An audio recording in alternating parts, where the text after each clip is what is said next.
When's the last time you did one of these?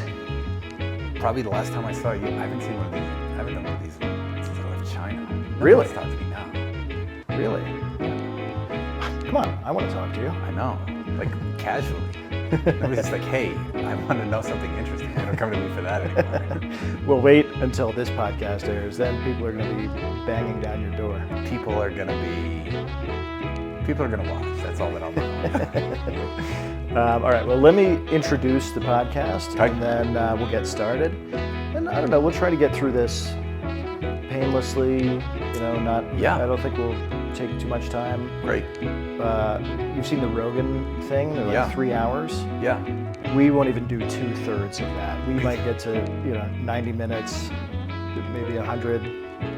Maybe I gotta get moist. All right. Well, let me introduce us. Yeah.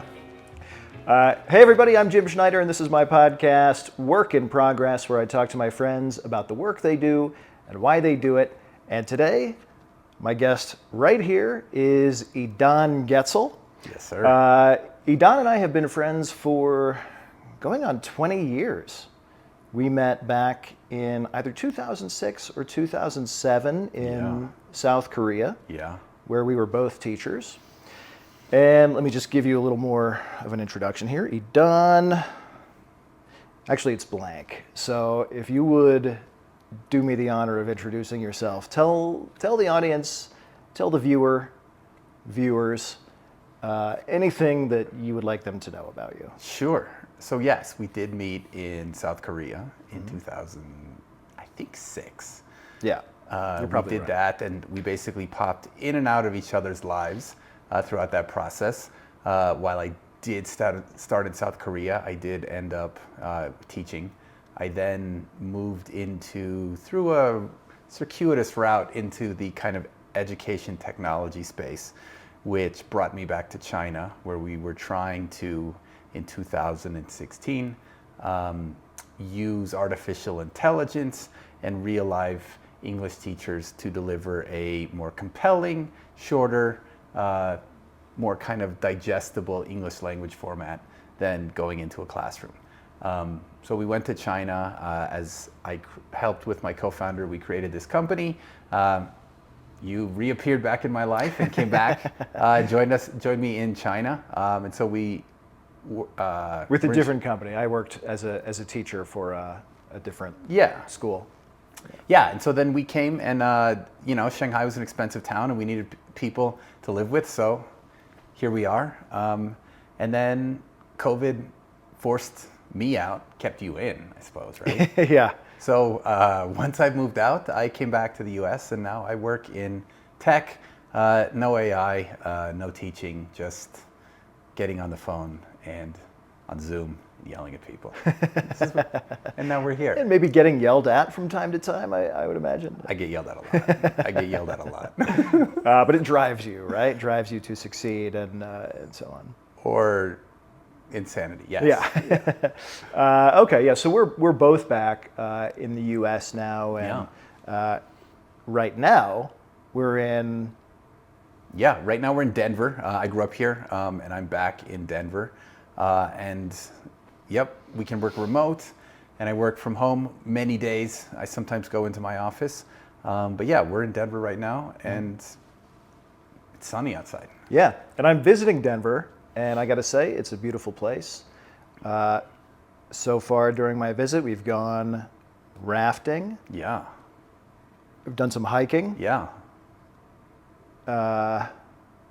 We've done some eating. Drank. And drinking. We've enjoyed it. We've enjoyed the time. Yeah. Great state, great city. I recommend you come visit. But I think you and I can focus our conversation today on China, Sure. working in China, what it's like, the difficulties, the advantages, disadvantages, the joys, and complexities, and all of those things, because that's something I don't think I've covered with anybody else, and you have a unique perspective on that. So you mentioned earlier that you went to Shanghai in 2016, right? Mm-hmm. And you went over there to start a company. Were you one of the founders? Is that right? I was one of the founders. put some stuff together. We worked on kind of those hackathon projects, and we spent some weekends putting together an initial MVP. And then we went out and we showed it to some investors. And investors liked the problem space, and they liked the kind of approach that we were taking. And I think they liked the team. Frankly, they probably liked my co-founder more than they liked me. But we went over there and we built a business. We got to a decent point. We had, decent amount of recurring revenue, raised a decent amount of money. Had a nice little team. I think we maxed out at at one point we had about $1 million a year in a recurring revenue. And I think that we had about 25 people working in the organization. And that was our apex. And then it slowly went down from there. The complexity that you get from, which I think people told me beforehand, but I either was too stubborn to listen or unwilling to listen, but it is very difficult to do deep business with Chinese folks if you are not Chinese. My Chinese, as you very well know, was at best cute and at worst, like not very good. And that only gets you so far. There's a certain kind of trust, and there's a certain kind of requirement that you really truly understand the culture, which, let's be honest, like even if a foreigner did do it, there's a lot of reason why they just wouldn't trust you, even if you could speak flawless Chinese. If you're not Chinese, there's a trust issue. And that is not the only reason the business wasn't successful, but it was a big reason why we probably couldn't have had the success that we wanted. Sure, yeah. Foreigners entering, the world of Chinese business without being fully immersed. Right. Because immersion is not just about language, right? Or Right. fluency is not just about language. It's Right. also about culture. Yeah. And it takes time, right, Yep. to be fully fluent Yeah. in language and culture. And I guess, without someone there who has that kind of fluency, that's a major challenge, right? Yeah. I would think that's true of almost any country or culture. I think so. I think it's less here in the U.S. I don't think it's as much, but once we moved there, we did meet. We did bring in another co-founder to the company who was Chinese, Wiki, who you and I were both friends with, and he was Chinese. And you could tell when we would go into some of our business opportunities, if I would go in and lead a meeting. They would say, "Great, it's so nice that there's a foreigner here. You speak a little bit of Chinese. That's really cute. Where's your Chinese team? Like, let's get down to business." Yeah. And so in some ways I felt like a novelty act, which was fine. It opened the door, but eventually you really needed that core Chinese team to like go in there and like do the work and like manage the negotiations, just because at the end of the day, it was a trust issue. They didn't trust me; they trusted the Chinese people. So, yeah. And it's not unusual to have a kind of, the term would be like a monkey, right? Yeah. Or sort of a foreign face, Right. Or somebody who can be in a room and maybe run through, a slideshow, Yeah. or a PPT. But in your case, you were one of the founders, so Yeah. you weren't just a monkey, but Yeah. No, I was a monk. we would joke with the Chinese folks in our team, Singaporean people in our team as well. Even though they were Chinese, they spoke Chinese. They were Singaporean, they weren't Chinese. But anyways, we would always joke that there's workhorses and there's show ponies. My job was to be the show pony, and they would go in there and be the workhorses. So. I was the show pony, go over there, talk a little bit, and then when the work had to get done, you like bring in the Chinese folks and they would do the work. So that would be definitely a challenge. Yeah. What did you love about it? Because you're an entrepreneurial guy, clearly. Yeah. What did you love about trying to start a business and keep it successful in China? I think one of the coolest things about it was that I think you find it you would know this, but regardless of the expat community, if you're over there as an expat trying to do a business, just trying to get yourself set up, people are very helpful and willing to help you, help you to try to succeed. I feel that that's much more even than compared to here. Like here, you can go talk to your neighbors, or maybe there's like a community that you're working with of entrepreneurs like EO or something like that. Maybe they'll help you there. Whereas I feel like everybody over there, everybody went through the setup and the process of going. And I think that was the coolest thing about it, because everybody was faced with all sorts of problems and things that you had to solve on a day-to-day basis that you probably just don't have to experience when you're setting something up in your home country. So I like that. I like the challenge. I like the fact that like every day was just something completely new that you had to learn. But probably the most special thing was that everybody else would kind of come together, and everybody seems like everybody was like pulling for you and rooting for you within the expat community to be successful.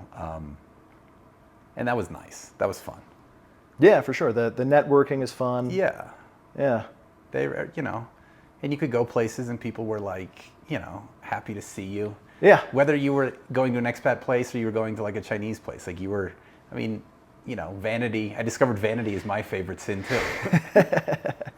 Yeah. You like to network. You like to schmooze. Yeah. And I can testify to the fact that, people there are helpful in terms of setting up your life when you're the newcomer. Yeah. Because you were that person for me. Yeah. In Shanghai, you were really helpful in helping me get settled there. Because we both have experience and had prior experience living abroad, but I felt like China was a different challenge.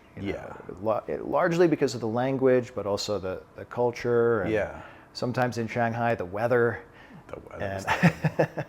What did you like most about being there? I liked the challenge of it. I kind of viewed it as a video game. Like each little task that I got to complete just made me feel like I was, like leveling up. Yeah. And it was kind of fun. I knew I wasn't going to stay there forever. So it was like, okay, I have to set up a bank account. I have to get, a phone number, and get my phone set up, and I have to, register with the police and start learning Chinese, and then you start learning Chinese, and then you make, your first Chinese friend, and then, so I liked just sort of the moving up, in that world. I think one of the things that was, to that point, one of the things that was very rewarding, but also like really frustrating, is that there were things like setting up a bank account. Yeah. That you would think everywhere else in the world was like easy. Or there's like a kind of known process to do that. And it felt like in China, there were a lot of things that were just like Chinese. Right. And so I remember when we had to set up like a bank account, I had to give like a thumbprint. I've never had to get a thumbprint. I think if you go to the police station, maybe just a thumbs up, right? Yeah, you go to the police station, you get thumbprinted. You're not getting thumbprinted So I remember they would do all of these things, and you had to do some things in person with a thumbprint, and then other things were just ridiculously easy, and just trying to figure out which of these things was going to take one of our favorite words. Which of these things is mafan? It's just troublesome, and which of these things was just going to be a piece of cake, and you don't know which one it is, and you don't know until you're sitting there. It's oh, that was easy, or oh, really? I need to come back tomorrow and again. And that's why I'm comparing it to a video game in a way, because those simple things simple things like setting up a bank account can take 2 or 3 tries. Yeah. And there might be some, red tape, no pun intended, Yeah. involved in whatever it is you're trying to do. And you go to the place and they say, oh, you don't have, XYZ completed. You need to do that and then come back. Right. And then you do that and go back and they say, oh, you've got XYZ, but you forgot, be. Right. we were actually, I was talking to somebody the other day, and we were actually just mentioning it, but like to do like online banking. Yeah. Here, yeah. you log on, everything's fine, but like over there, they've got like all of these like peripherals, and like then you like get all these peripherals and you like plug it into your MacBook, and they're like, we can't use this on a MacBook. You're like, okay, like, well, can I use it on a PC? It's like, yes, you can use it on a PC. So you try to do it on the PC, doesn't work, and they're like, well, why can't we use it on a PC? It's like, well, this is too new of a PC. So then you have to like drive out to somewhere, buy an old PC just so that you can do like your like payroll. Yeah. Yeah. And this, I mean, this, yeah. So you're talking about with your business. With the business, yeah. Yeah. I never had that same experience, but in Korea, you have to use Internet Explorer, you know, Right. for certain Right. government things. Yeah. Or, those little hurdles can be very Yeah. annoying. Yeah. Yeah. So you like the challenge. You like the network and the community, the I did. expat community. Yeah. And you also were able to travel quite a bit around China, right? During your time there? I didn't travel as much. I traveled some for sure, but I think the first time I went to China was in 2005. And that was like, I kind of like, fall in love is maybe too strong, but I really liked it because it was like, Kind of fascinated by it, maybe? it's the wild, wild west. Yeah. There was like opportunity. Like, I think the story that I tell everyone is the first time that I went to Shanghai was, I think, in like 2005. And the first time I went to China was in 2005. And when I went to Shanghai, there was like 3 subway lines, and on the subway lines there was like these big signs that like had a guy, like a circle with like a line through it. There was a guy who said like no spitting. Yeah. And, like there was a guy bent over like spitting. And then the second time I actually went for a little bit to grad school there in 2010. The second time I went to Shanghai in 2010, they had like 10 subway lines, and in the subway, like the no spitting signs were gone, but the signs were like line up because like everyone would just like shove their way onto the. Yeah. And then when we went there in 2016, like, I mean, you were there, like there was like 20 subway lines or like 18 subway lines, and like there weren't signs anywhere, and everybody like lined up, and like nobody was spitting, and something like I went in there and I would like just walk on, and people would give me the stink eye because I'm acting like a barbarian. But not spitting, right? I'm not gonna answer that. No comment. Okay. Yeah. So you see things progress, Yeah. and maybe grow up a little bit. Yeah. Or you see the etiquette change as the society becomes Yeah. more Affluent, like Yeah. more. Yeah. I mean, just like when we lived there, like the food that like, you know, you got there and it was only Chinese food. And then by the time we left, it was like tacos and like pizza and Yeah. like hamburger. It was like legit, like anything you could get here in the U.S. Like you barbecue, Could get barbecue. Yeah, you could get anything. like American style Southern barbecue. Yeah. Yeah. Brazilian food, Brazilian. Brazilian barbecue. Yes. No, so it was, I mean, it was cool to like be there for that kind of transition. Because it was the first time it was wild. Have you seen that happen anywhere else in any other countries in the world? Because you've traveled quite a bit, pretty extensively. Not like that. Have you? I mean, you've been to Korea a lot more recently than I have. Like I was just there for a couple of years, but maybe? Yeah. Yeah. But I don't. Yeah, I think I've seen Korea kind of change over the years because I've been going there almost 20 years Yeah. now, and I feel like every time I go back, it gets better. And I'm talking about Seoul really Yeah. specifically. I feel like it improves in certain ways. Yeah. It continues to grow up, or Yeah. maybe mellow out a little bit. In some ways, it's interesting. Yeah. maybe less exciting, but it's more cosmopolitan. Yeah. It's artier. Right. There's more. It's more international. Yeah. But yeah, you do lose some things when Yeah. those changes happen. Like it's not the wild, wild west anymore. Right. you know? Right. So there's some good and bad there, I suppose. I wonder- Mostly good. Yeah. Wait. It's kind of interesting because I always thought like if I had to live like anywhere in Asia, it would be Singapore. because I think like Singapore is the most livable city. It is the least interesting. Like it's just, it's livable. It's not like wild and like you're doing all this like weird stuff. It's Yeah. like the train's gonna show up on time. Yeah. Like things are gonna work. You're not gonna get like, you don't have that like up and down. You just kind of got like a nice calm, like, and I don't know, maybe like, you know, when we went there when we were like 25, in our 20s, like it was like you like that like way up and way down. Yeah.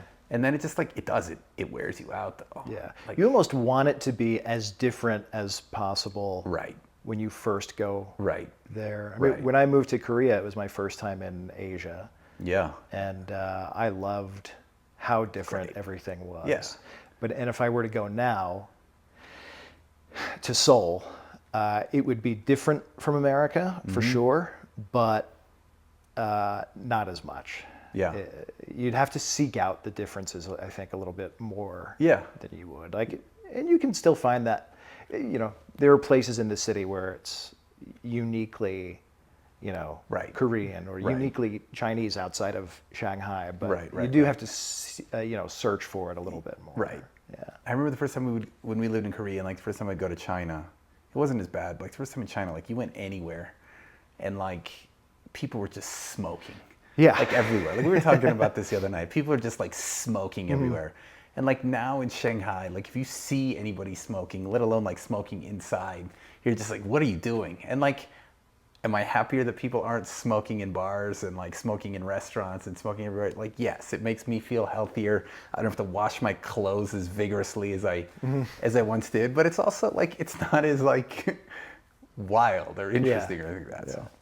But there's still plenty of smoking happening in Shanghai. I guarantee. Yeah. Not indoors as much. Right, but, right, right. yeah, you have to go into the men's room or the ladies' room to see people smoking indoors.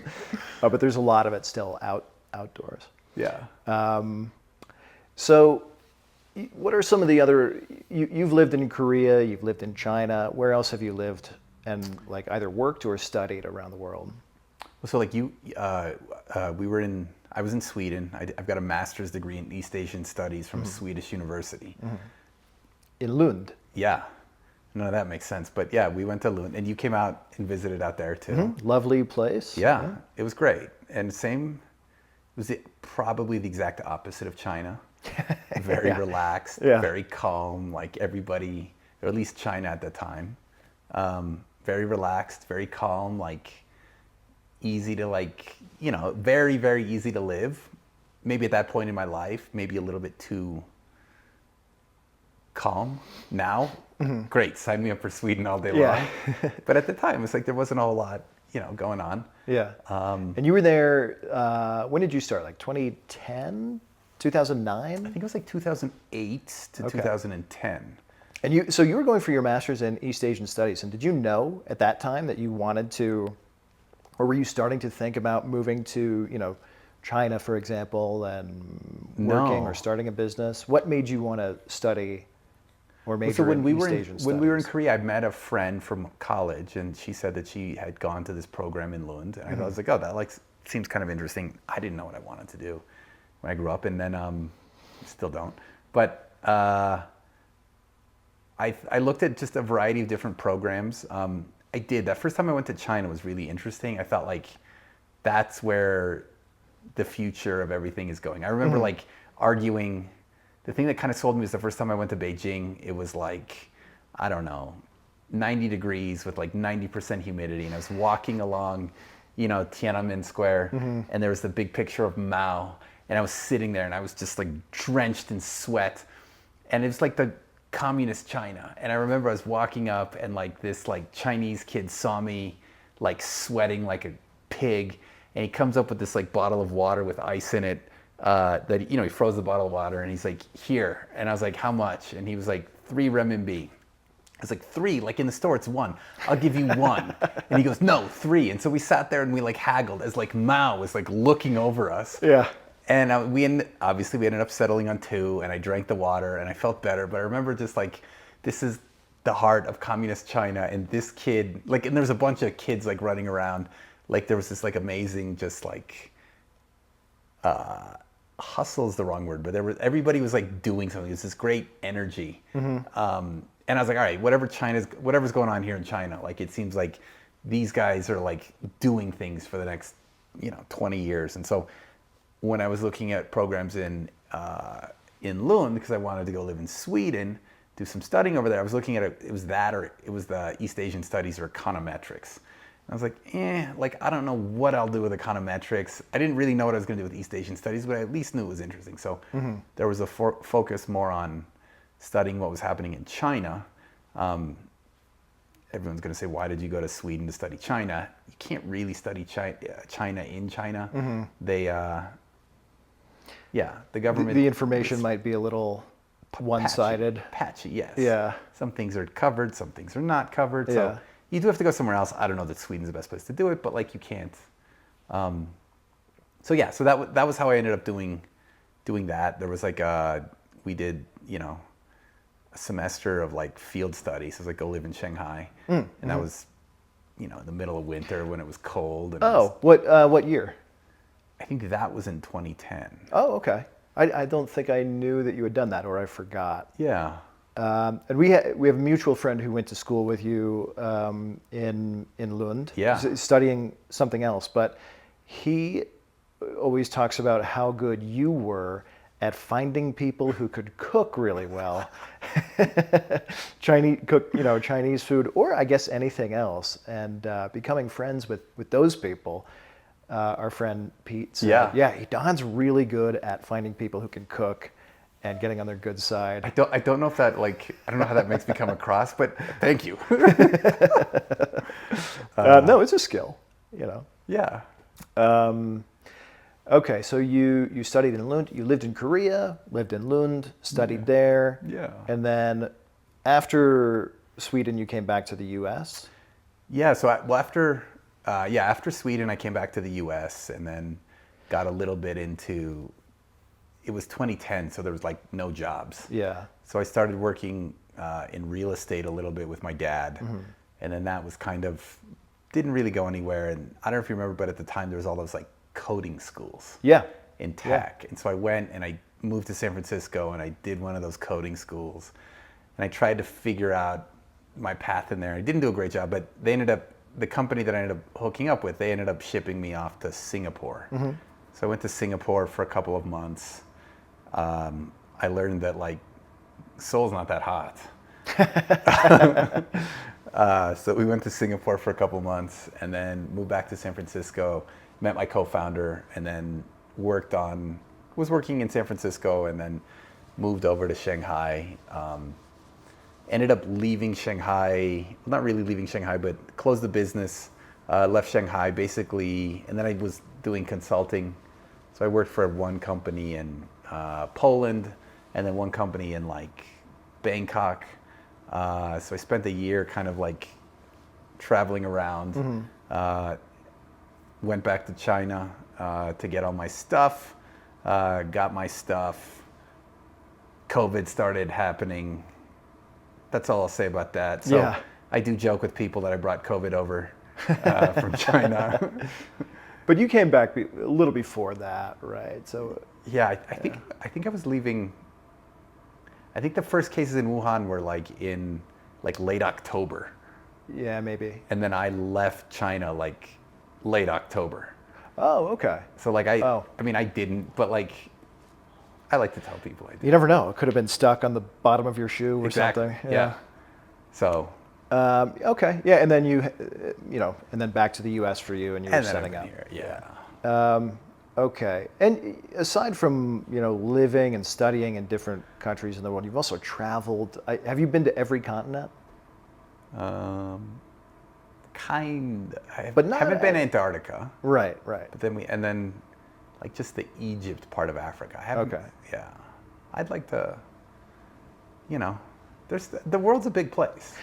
I don't think you're the type of person who just counts countries. Like I've been to 39 countries, right, or more. Yeah. But I mean, but you've been to a lot of countries. I think I tried to count once, and I think it was like somewhere around 60. Oh, okay. Yeah, that's pretty good. Yeah. Because there are How many countries are there? There's still 185. Yeah. Or 180 something. So like there's a, The high 180s. we got a long way to go. Yeah. But you've been to, maybe a third of those countries. Do you have any travel tips for our viewers?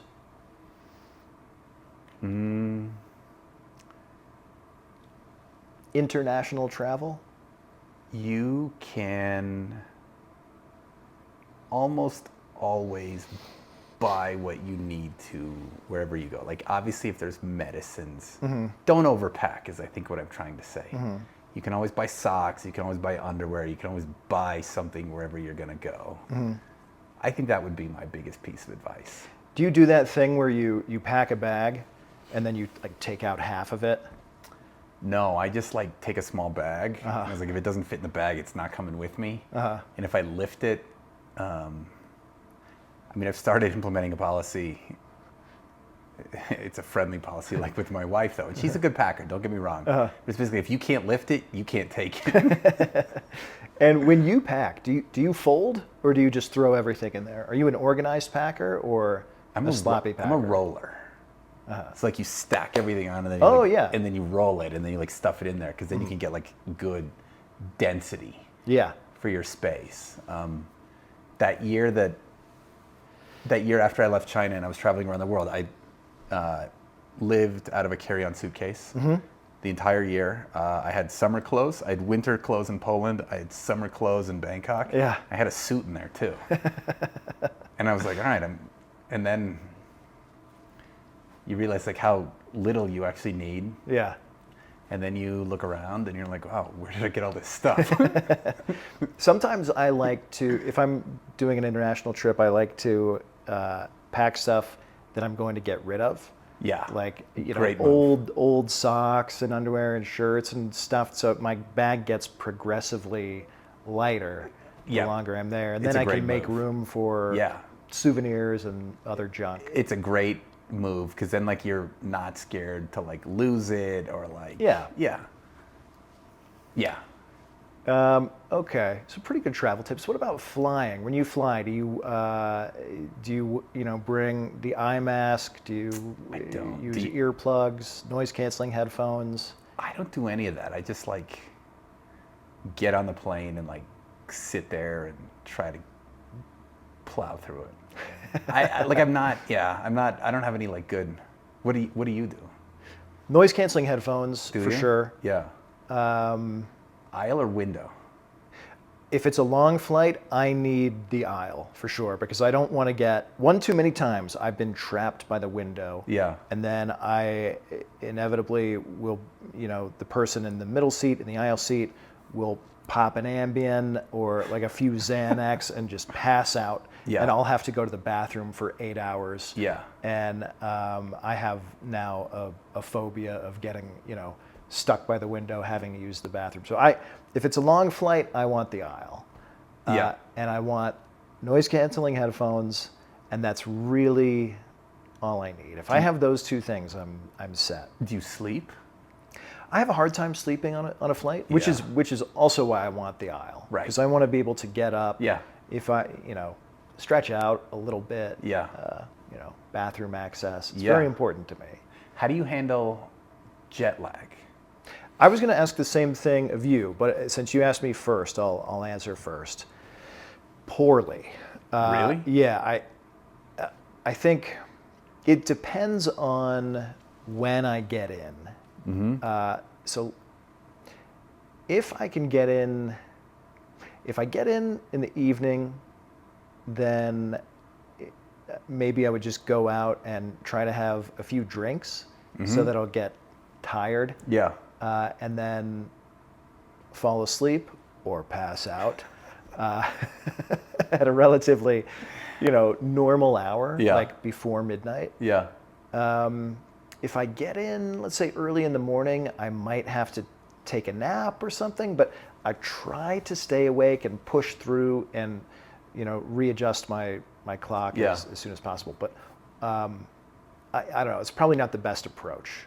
What do you do? Do you have any good tips? I think I'm the same with you. It's like I try to stay up and go to bed that whenever it is that you're supposed to go to bed. Yeah. So like if I get in at like 6 o'clock, let's say I get in at like 2 o'clock in the afternoon, I'll stay up until like 9 o'clock that night and go to bed. If I get in at like 10 o'clock in the morning, like it's brutal, but like maybe I'll go to bed at like 7 o'clock that night. Yeah. But and it's generally a lot easier when you fly west than when you fly east. Like when I used to fly to Thailand, it was just like I would fly over, I would land, I would like stay up, I would go to bed, and then wake up the next day, and it was usually pretty good. Coming this way is a little harder. But Like back to the U.S. yeah, or like from the U.S. to like Europe, it's harder to adjust. But that's like and sometimes I sleep on the plane, sometimes I don't. So like I don't know. I used to be better at it. Now I'm getting soft. I think the last time we went to Italy, took a nap like in the middle of the day, and I was like, yeah, that felt good. Yeah. So like I'm not as militant about it, but Yeah, it's tough because you don't like if you're moving somewhere, it's not a big deal. But if you're on a trip, Right. you want to make the most of it. You don't want to take that nap, Yeah. and lose time. But sometimes you need it. The best art experience I've ever had in my life, like we were in Spain, and I was flying from here to Spain, and me and my brothers and my cousin, we were flying to Madrid, and we went to see these like Gaudis. They've got these like really like famous Gaudi pictures. And Gaudi, I think, was like losing it at the end of his life, and so it's like really dark. And I remember like I didn't sleep on the flight, and we got there at like 7 o'clock in the morning, and I stayed up all day, and we went to this museum, and we walked into this like dark Gaudi, and we saw these like weird, like dark, kind of creepy, ghoulish kind of images, and I was delirious. And I looked at this thing, and it just scared me, like it terrified me. And I was like, okay, I get this art, like I get what like that artist was doing. And the only reason why I was able to appreciate the art was because like I was jet lagged. Yeah, you were already in a kind of a strange. I was in an altered weird state, and I looked at this thing, and I was like, this is just too much. Yeah. And I appreciated the art, I think. We went back, I went to bed, I woke up the next day, and here I am telling you about it right now. Thanks, jet You lag. survived. Yeah. Yeah. All right. Well, yeah, those are good travel tips. Yeah. And jet lag tips. And you must have learned.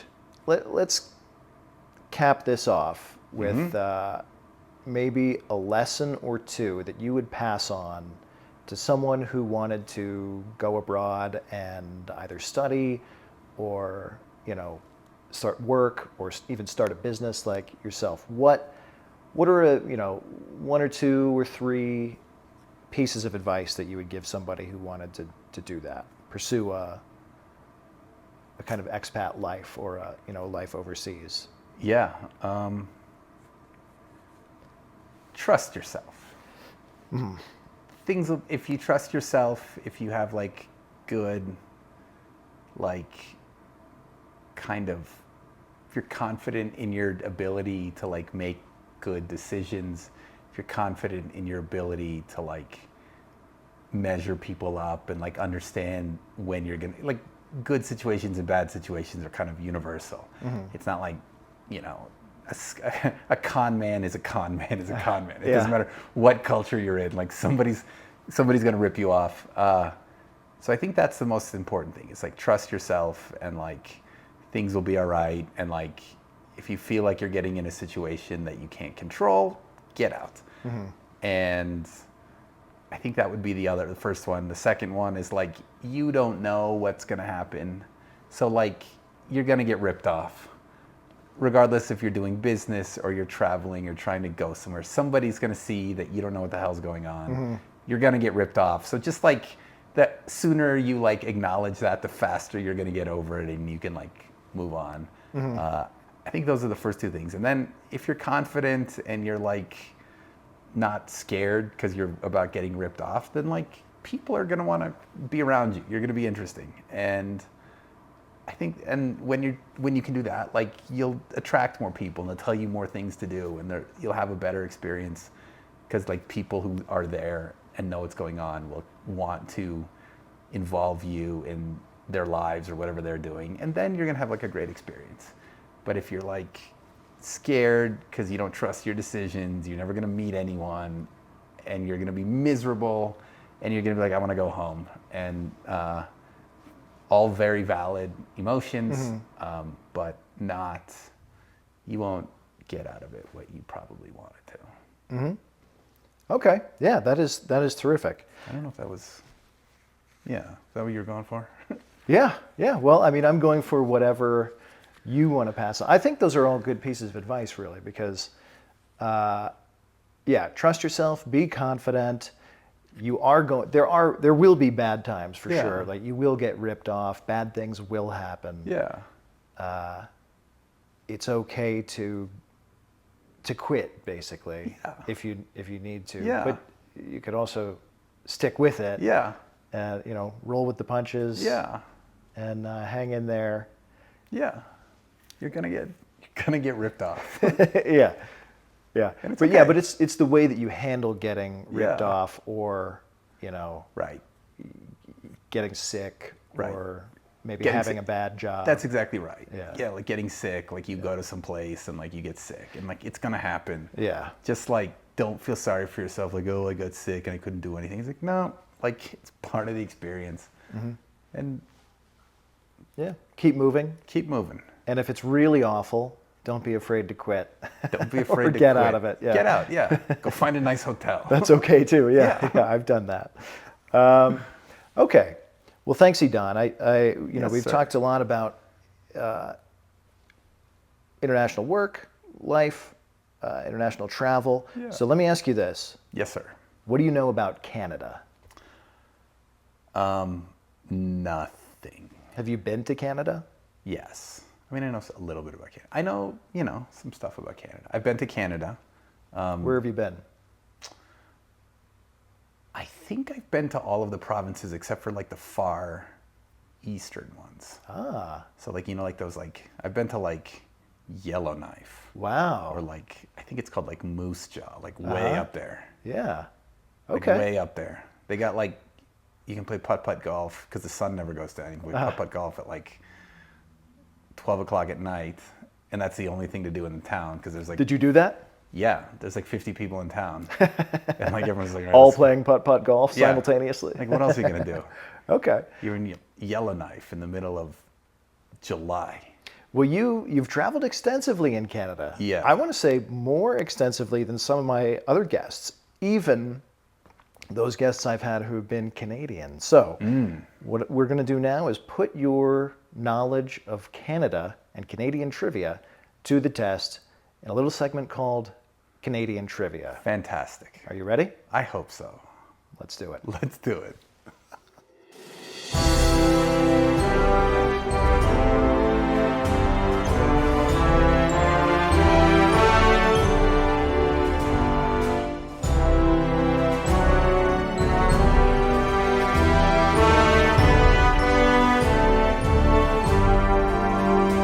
Canadian Trivia. Yes, sir. Question 1, Yep. Edaan.